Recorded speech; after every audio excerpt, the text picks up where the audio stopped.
जोशी जी। हेमराज को फोन लगाओ। जी। हेलो। मोदी जी आपको इंटरव्यू देना चाहते हैं। कब? आज। I'll be there. लेकिन एक शर्त है, What? इंटरव्यू लाइव होगा। Live? Are you sure? जी। अरसे से इस मौके का इंतजार था। Let's finish him. देखिए, मैं आज घुमा फिरा कर बात नहीं करूंगा, इसलिए आपसे सीधा पूछता हूं, आपने आज तक गोधरा के लिए माफी क्यों नहीं मांगी? पहले बॉल पे बाउंसर। Good one. माफी गुनहगार मांगता है और कानून सबूत। अगर मैंने जुर्म किया है तो फांसी पे लटका दीजिए, मंजूर है। अगर आप निर्दोष हैं, तो आप ही की सरकार ने गुजरात को जलने कैसे दिया? नानावटी कमीशन की रिपोर्ट में साफ साफ लिखा है कि मेरी सरकार और मेरा कोई दोष नहीं। उसमें यह भी लिखा है कि गोधरा के साबरमती एक्सप्रेस में 59 लोगों का जिंदा जलाया जाना कोई दुर्घटना नहीं, सोची समझी साजिश थी। पर यह खबर तो मैंने कभी देखी नहीं आपके चैनल पे। हेमराज जी, झूठी दलीलें और खबरों की दलाली मत पेश कीजिए, यह जनता सब जानती है। 12 साल हो गए हैं ऐसा, 12 साल। कर्फ्यू क्या चीज है, दंगा क्या होता है, गुजरात के एक बच्चे को पता नहीं है। गोधरा के दंगों का दोषी कौन है, हिंदू या मुसलमान? मुसलमान। क्या कहा आपने? यही सुनना चाहते हैं? मुसलमानों के लिए हिंदू दोषी और हिंदुओं के लिए मुसलमान। पर मेरी नजर में दोनों समुदाय इंसानियत के कटघरे में दोषी हैं। Violence has no religion and no religion has violence. Gujarat के सीएम किसके साथ है? गरीबों के साथ है या उद्योगपतियों के साथ है? तरक्की के साथ। अब देखिए, पूरे विश्व ने हमारे गुजरात डेवलपमेंट मॉडल को सराहा है। लेकिन कांग्रेस का मानना है कि ये आपका गुजरात डेवलपमेंट मॉडल फेक है, ये आपकी मार्केटिंग की एक सिर्फ जादूगरी है और कुछ नहीं। भैया, हम तो सिर्फ मेहनत करते हैं, जादू तो केंद्रीय सरकार करती है। ब्लैक मैजिक सब गायब, देश की तिजोरी गायब, नौजवान के रोजगार गायब, कोयला गायब, बिजली गायब, यहां तक कि प्रधानमंत्री जी की आवाज भी गायब।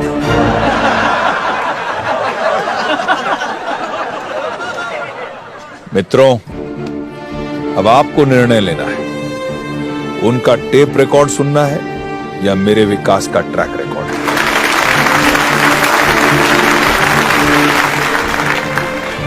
ये वर्क नहीं हो रहा है, लाइन चेंज करो। अब हम करते हैं पूरे देश की बात।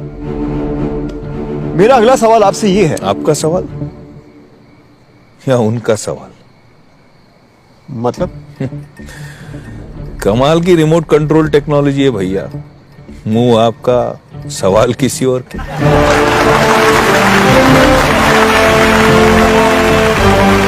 चलिए पूछिए। सुनने में आ रहा है कि अब आप पीएम बनने के सपने देख रहे हैं। आपके विरोधियों का मानना है कि अगर मोदी पीएम बनते हैं तो एक और कारगिल होगा। अगर मोदी पीएम बनते हैं तो हमारे चाइना के साथ रिश्ते खराब होंगे। अगर मोदी पीएम बनते हैं तो वो हिंदूवाद को बढ़ावा देंगे। अभी एक लाइन में तो 4 बार आपने मोदी को पीएम बना दिया। मुझसे ज्यादा लगता है आप सपने देख रहे हैं मेरे पीएम बनने के। मजाक नहीं मोदी जी, लोग सच में डरे हुए हैं कि अगर आप इस देश के प्रधानमंत्री बनते हैं तो पाकिस्तान और चाइना के साथ हमारी एक और जंग होगी। आप कश्मीर के मुद्दे को भड़काएंगे और देश के टुकड़े टुकड़े हो जाएंगे। पाकिस्तान को जन्म किस पार्टी ने दिया था? 1947 में अखंड भारत के टुकड़े टुकड़े किस पार्टी ने दिया? अगर नेहरू जी की जगह सरदार पटेल पीएम होते तो ना हम चीन की लड़ाई हारते, ना आधा कश्मीर पाकिस्तान के पास होता, और ना ही आतंकवाद की वजह से हमारे वीर सिपाहियों के सर सरहद पे कटते।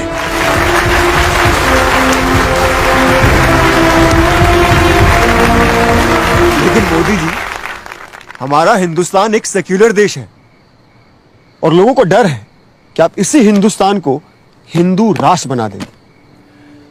आप समझते हैं हिंदुस्तान का मतलब? क्योंकि हिंदुइज्म सिर्फ एक धर्म नहीं, एक सोच है। हिंदुइज्म की वजह से ये देश सेक्युलर है, क्योंकि मूर्ति पूजा करने वाला एक पंडित भी हमारे लिए हिंदू है और बुत परस्ती में ना मानने वाला एक इंसान भी हमारे लिए हिंदू है। धर्म से नहीं, संस्कृति से। सिर्फ हिंदुस्तान ही ऐसा देश है जहां नमाज सड़क पे पढ़ी जाती है और गणपति का जुलूस भी निकलता है। फ्रांस और स्विट्जरलैंड जैसे बड़े बड़े सेक्युलर देशों में हिजाब बैन है साहब, हिंदुस्तान में नहीं। पाकिस्तान का राष्ट्रपति सिर्फ एक मुसलमान हो सकता है। हिंदुस्तान में अब्दुल कलाम साहब राष्ट्रपति रह चुके। इसी को कहते हैं हिंदुस्तान, जहां धर्म से बढ़कर एक चीज है, देश।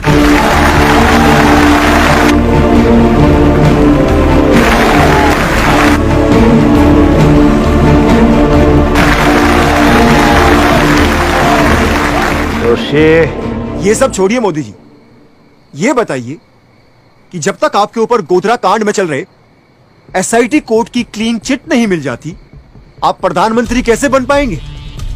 ये आपके ऊपर बहुत गंभीर आरोप हैं।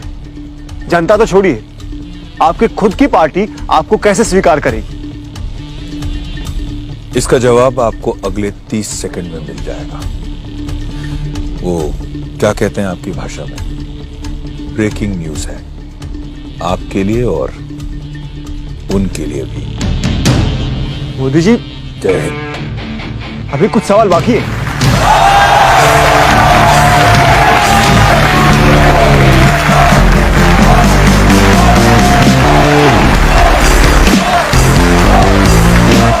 गुजरात के सीएम नरेंद्र मोदी को एसआईटी कोर्ट ने गोधरा दंगों के मामले में निर्दोष करार दिया है। अब उनके लिए अपने ही पार्टी के पीएम कैंडिडेट बनने का रास्ता बिल्कुल साफ हो गया।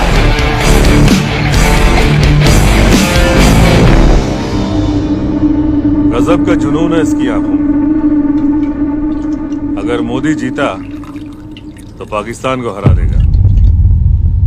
आपके सच ने इनके झूठ को पंक्चर कर डाला। गाली देने वालों को ताली बजानी पड़ी। हाँ सर, इंटरव्यू का रिस्पॉन्स जबरदस्त है। अरे रीजनल लीडर है वो, सिर्फ गुजरात में पॉपुलर है। अगर दिल्ली में राज करना है उसे तो पहले यूपी जीतना होगा। यूपी तो अपना खड़ा है, वो यहां से तो नहीं, कोशिश भी नहीं करेगा। अब एक ही सवाल है, आप इलेक्शन कहां से लड़ेंगे, अहमदाबाद या गांधीनगर? बनारस। बनारस?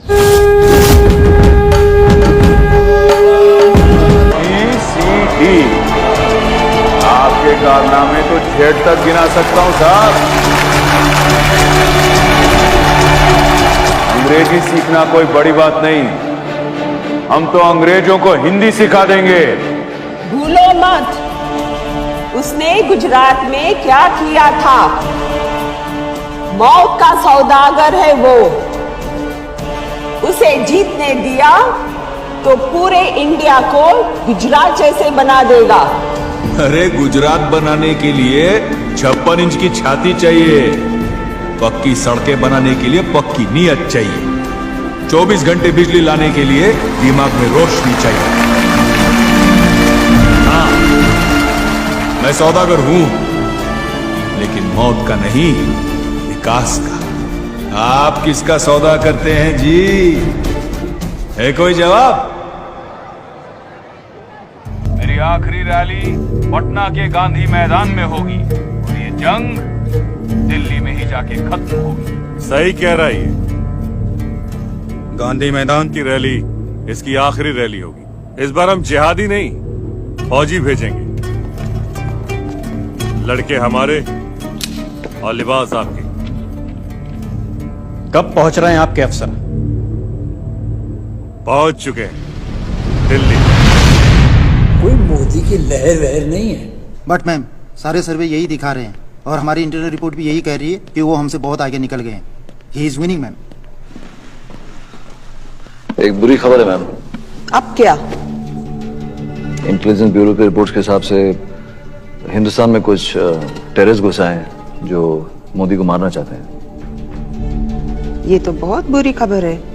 जी। ये कोई मीडिया की अफवाह या पॉलिटिकल चाल नहीं है नरेंद्र भाई, ये इंटेलिजेंस की कंफर्म रिपोर्ट है। सर, आतंकवादी पटना पहुंच चुके हैं, खास आपको टारगेट करने के लिए गांधी मैदान पर। ये रैली आपको कैंसिल करनी ही पड़ेगी ना? नहीं,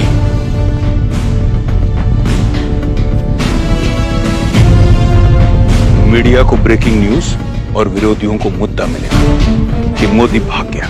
लेकिन नरेंद्र भाई, मैं उनकी परवाह नहीं करता, लेकिन हर वो हिंदुस्तानी जो मेरी तरफ आशा लिए देख रहा है उसकी नजर झुक जाएगी। जो खुद की सुरक्षा की चिंता करे वो देश की हिफाजत क्या करेगा? सॉरी सर, लेकिन इंदिरा जी, राजीव गांधी, इन्हें भी इंटेलिजेंस रिपोर्ट मिली थी और उन्होंने भी नहीं मानी। जोशी, मैं दिल्ली उन आतंकवादियों से भागने नहीं, उन्हें भगाने जा रहा हूं।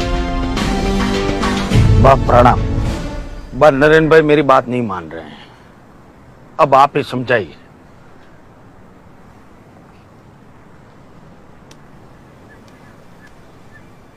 प्रणाम बा, मैं बहुत आगे आ चुका हूं, अब पीछे हटने को मत कहना।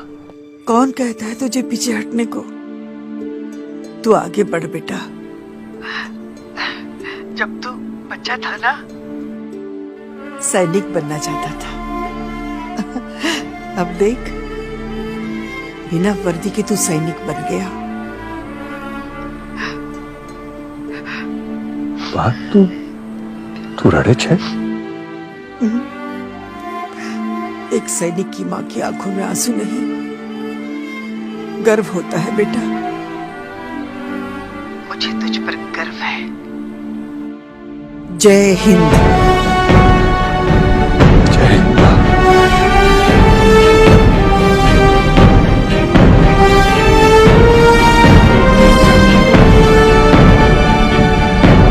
कल शाम 7 बजे पटना गांधी मैदान। इस देश की किस्मत बदलनी है, पहले अपने भाग्य का सामना करना पड़ेगा।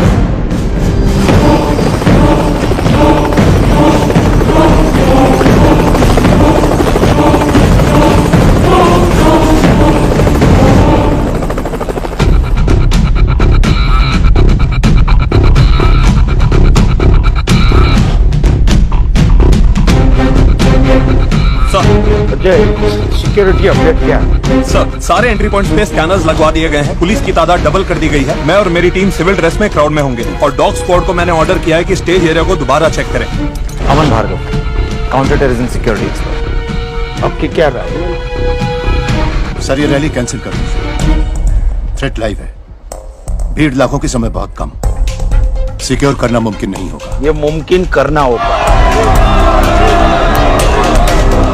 अजय सर, स्टेज के दोनों तरफ, या सेंटर में और वहां मेन गेट के पास, दोनों तरफ मुझे स्नाइपर्स चाहिए, पूरा कवर करना। And I need 4 drones. Her angle से मुझे सिक्योरिटी कैमरा फीड चाहिए। Yes sir.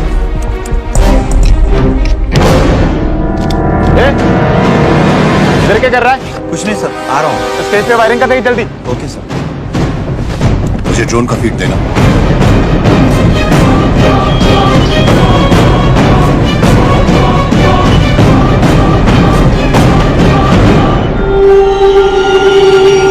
कहाँ पहुंचे? जनाब, मैं अभी भी यहीं अटका हूँ। सर, डोंट वरी, हथियार मेरे पास है। जल्दी करो।